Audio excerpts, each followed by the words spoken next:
The reason we use mantras is that mantras are sound currents, and sound impacts vibration. Sound is vibration, and it influences matter. And we know this with the latest quantum physics and science, that sound currents influence the material realm. Right? Sounds can impact the molecular structure of various things. The most popular example of this is the water experiments done in Japan. When you spoke to the water positive words, the structure, when frozen, of the water was a beautiful, incredible mandala mosaic that we could see with our eyes. And when you spoke negative words to the water, the mandala was ugly, it was disoriented, it was non-geometric, it was very kind of broken. And another example of this is the rice experiment, right? When you thought positive thoughts and you spoke positive words to the rice was fine, versus when you spoke negative words and thought negative thoughts to the rice molded. And I actually had a friend do this rice experiment, and he wanted to prove that it wasn't just words, but it was actually the focus of thought energy. So what he did is he said positive words to one rice, and but he thought negative things, hateful things. And then to the other batch of rice, he spoke negative words, but he thought positive things and positive emotions. And sure enough, the rice that he said positive things to but felt negative emotions towards went moldy. And the rice that he spoke negative things but felt positive energy towards and emoted that positive energy experienced no mold. So these are just a few examples of the power of our thoughts and the power of our mind. But the reason we use mantras and the reason we use meditation and various tools is to direct our mind in such a way. Your power lies in your ability to direct your mind, direct your focus, direct your attention. Right? We've all heard the sort of pseudo-spiritual, kind of, it's become a meme of like where your attention goes, energy flows, and there's a lot of truth to that, in that directing the mind is the most important task that you could ever take. The very cause of anxiety and various mental stresses, like stress and like overwhelm and burnout and all those things are all a byproduct of a mind that is divided, a mind that is uncontrollably focused on the wrong things. What are the right things and the wrong things that you should be focused on? Well, that depends on your goals. That depends on what it is that you're trying to create in this world, right? So the purpose of me saying all of this is, a lot of people think that mantras have some sort of meaning, and if you chant various mantras, that each mantra has different meanings, and that's true because of the vibrational makeup, right? There's clearly a difference in someone who sings falsetto versus someone who sings bass, or someone who is a soprano or a tenor versus someone who sings bass, right? You have the low bass voice versus a very high voice. Those are very different sounds, and those give us different feelings. The feeling that you get from listening to Johnny Cash, for example, or Leonard Cohen, is a sort of like a darker, ominous, deep sensation, versus the feeling that you get when you listen to like a really high singer, like a classical opera, like in Carmen, right? Something like that. Those are very different experiences because the vibrational makeup. We also know that different notes resonate at different frequencies, and those frequencies impact our body, our mind, and our psyche in various different ways. So, what is the purpose of mantras and why do they use them? The thing is, we all have mantras. We all have mantras. Most people's mantras are in English, but if you go to India or you go to study, Eastern mysticism and Eastern religion, like Hinduism, Sikhism, even Islam, Judaism, Zoroastrianism, Buddhism, everyone has their own mantras, prayers, things that they use, sounds that they use that require a very specific pronunciation and that are usually done in a deeply meditative state, or they're used to bring someone into a deeply meditative state. And that's very important, and that's the reason that we use mantras.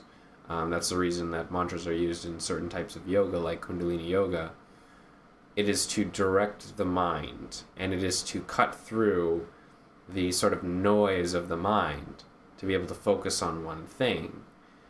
And this is very useful because most people are walking around the world and our mind is just so divided. We're over here, we're over there. We're thinking about all the things from yesterday and all the things that we have to do tomorrow, that we're not present, we're not here. And when you're fully here, that's when things happen. That's when you have access to more of your brain. You have access to more of your creativity. You have access to more consolidated thoughts. You have access to more neural pathways. So being here is really what matters, and being present is what matters, and being present allows you to be your best self. Being present allows you to no longer be burdened by the stress of anxiety or depression or any of these things. So mantras are just one way of directing the mind to a specific frequency. And yes, each mantra has different meanings. There's mantras in, for example, Kundalini Yoga, and each of those mantras has various properties that they are said to instill upon you.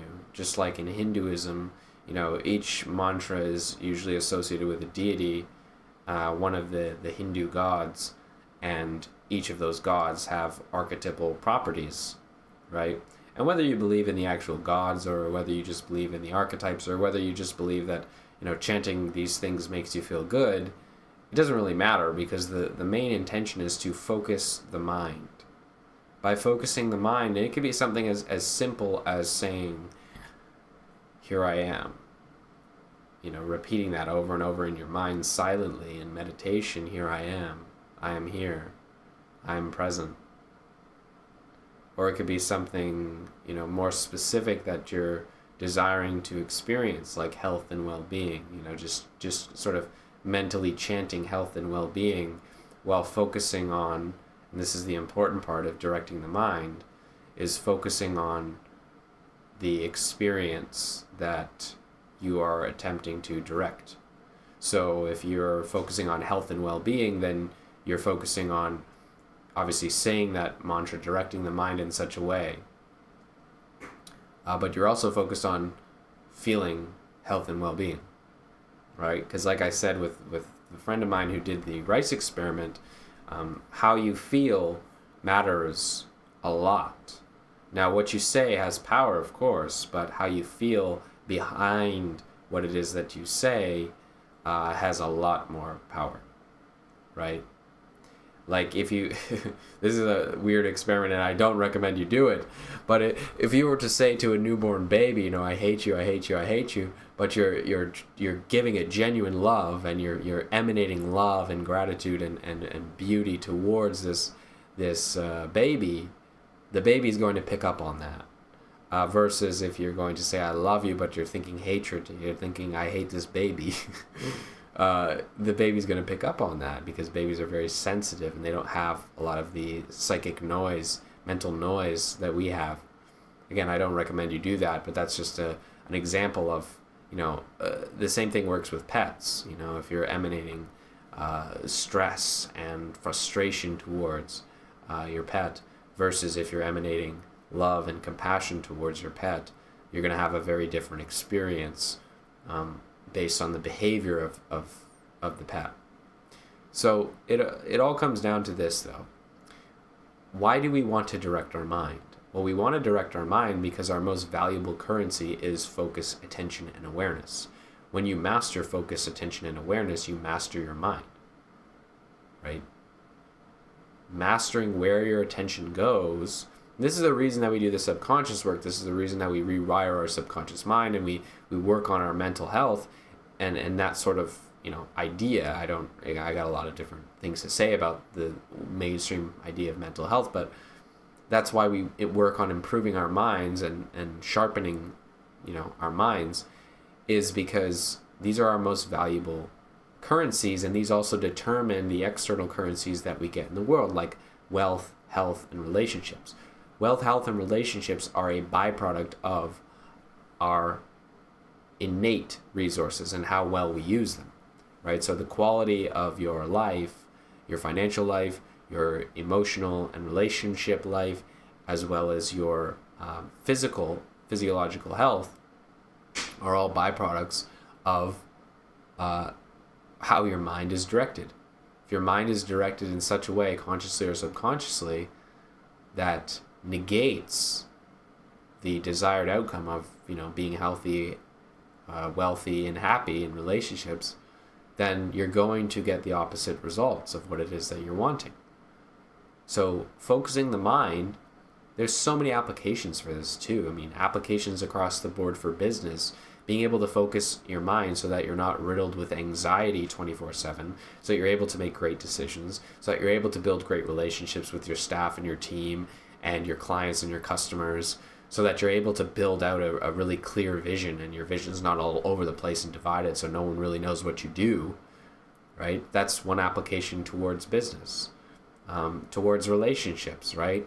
If your mind is divided all over the place, well, you're looking here, you're looking there, you're not able to cultivate presence towards the individual that you're attempting to build a relationship with. You're not able to intuit their needs and desires, and you're not able to provide that, right? And then good luck creating positive relationships in your life without that. Not only that, when your mind's divided, you're not authentic. You don't have integrity. You can't. When your mind is all over the place, how can you have integrity? You're just jumping from thing to thing. You're living in a constant state of reaction. So the reason people chant mantras, the reason that we meditate, the reason that we focus in our minds, and if you're not down with chanting mantras, that's fine. I'm not saying you should chant mantras or you shouldn't chant mantras, just like I'm not saying you should or shouldn't meditate. I think a form of meditation is very, very helpful for being able to direct the mind to a very focused and present state if you want to achieve some sort of success in this world. And that can look different for everybody. Some of my clients that don't want to chant mantras or don't want to sit with their eyes closed, I get them to just stare at a wall for 10 minutes. That's a form of meditation. Others, they go on a little walk in the morning. They have a moving meditation. Others do Qigong, or Tai Chi and do some movement meditation. Others just do stretching or go work out, and that's their meditation. Finding your meditation, your way of directing the mind, and I recommend that you try a few things as opposed to just saying, oh, I go to the gym, that's my meditation. It's like, yeah, well, how let's see how you're operating in the rest of the world, right? Let's see how you're operating for the rest of the day. I encourage you to create an actual practice of any sort of meditation, whatever suits you in any way. It's not just about oming and umming and feeling good for a few moments. It's about learning to direct the mind. And so sometimes that can be a mindfulness meditation or that. I actually don't recommend guided meditations for the reason that most guided meditations don't direct your mind. They divide your mind. They create your mind because you're thinking about, oh, what did that person just say? Oh, I was thinking about this. Your mind kind of goes all over the place. Versus when you're just sitting in silence, the whole point is to sit in silence. The whole point is to direct the mind for a few moments, right? To observe your thoughts if you're doing a mindfulness meditation or whatever sort of meditation you're doing. But mantras can be helpful for people to direct their mind, as we see in transcendental meditation and in Kundalini Yoga, because a lot of people's minds are very, very busy. And sitting and doing a mindfulness meditation isn't very helpful for people that haven't trained their mind. Now, the point of mindfulness meditation is to basically screw up for the first couple months of doing it before you eventually build the mental habit of being able to focus in the mind. But that being said, to get started, sometimes just a simple mantra like Om is very helpful to people, right? To be able to direct the mind. So if you find that helpful, then that's great. But the whole purpose of this is not to kind of select some meaning behind it, or that's why in transcendental meditation you're usually given mantras that you have no attachment to, that you don't know the meaning of, and you're encouraged not to look up the meaning, because then your mind gets occupied with, what does this mean? What is the meaning of this? Am I getting the benefits of the meaning of this? As opposed to just doing the work of chanting the mantra and directing the mind, directing the focus. I mean, that's basically what TM is. So that being said, directing the mind is the most important thing that you could ever do. And learning to cultivate a practice, any sort of practice, will be a net positive in all areas of your life. In business, it'll help you make more money, close more deals, build a better team, build a better culture if you're an entrepreneur or founder, and build better relationships with your clients and customers. From a relationship perspective, being able to align your mind and control where your attention is going is extremely helpful in being able to be present with your partner or whoever it is that you're in a relationship with, or even platonic relationships or business relationships, right? Or even friendships. Just being able to be present with them and actually, cultivate some sort of deeper connection. And from a health standpoint, being able to focus your mind on, priorities, things that actually matter, and not allowing your mind to get divided by, I gotta, do all this. I better not eat that. I better not, like this sort of stress of diet culture and that sort of thing, along with just stress in general, which is the number one killer, the number one, cause of early death is stress. And it, we know that it weakens your immune system. We know this with science, harms your brain, harms your body, your blood, your organs, everything. So directing the mind, being able to control your attention is extremely important. And then from a visionary standpoint, from building out the vision that you want for your life, from a purpose standpoint, being able to direct the mind is so important. How can you achieve a goal if you're not focused on it? You can't. If your mind is divided in a million directions, you can't achieve the thing that you're setting out to achieve. So if you want to achieve more things in your life and live a more fulfilled life, then it starts with directing the mind, directing the focus. And in doing so, you are able to come back into this moment. And so that's really the purpose of mantras, and that's the purpose of meditation, is to create a habit, a practice of being able to direct the mind in such a way that you can actually live a free life. Because every day that you live and your attention and your mind is divided and your attention's all over the place and your awareness is all over the place, you're thinking about this, thinking about that, stressed about this, stressed about that. Every day that you live like that, not only are you shortening your lifespan literally because you're stressed and overwhelmed and anxious, etc., but you're not fulfilling your potential. You're not actualizing your true potential. How can you? How can you go after your goals? How can you achieve all the things that you want to set out to achieve? Right? How can you enjoy this moment if your mind's everywhere? If you're being tormented by your mind 24/7? So, if you're watching this, I encourage you to create some sort of practice in which you, day and night, direct your mind in such a way for 5-10 minutes. That's all it takes, really, to build that habit over a period of 30, 60, 90 days. Eventually you just build the identity of someone that this is just a practice that I do. It's not about I'm going to do this for 30 days and see what happens, but that's how you should start. But eventually you get to the point where it's just a practice, it's a habit that you do. For me, that looks different every day. Some days it's a proper sit-down meditation, usually by the fire. Other days it's movement meditation, qigong, or outside breathing, doing breath work, Wim Hof or something like that. Other days it's reading. It's spending a few moments fully present with my book. Other days it's just being present with my thoughts, maybe having a journal nearby while I sip my morning coffee. So creating a practice, just a routine of a habit of thought, of just being aware of where your attention is going is extremely helpful. And if you try it, you'll see the benefits.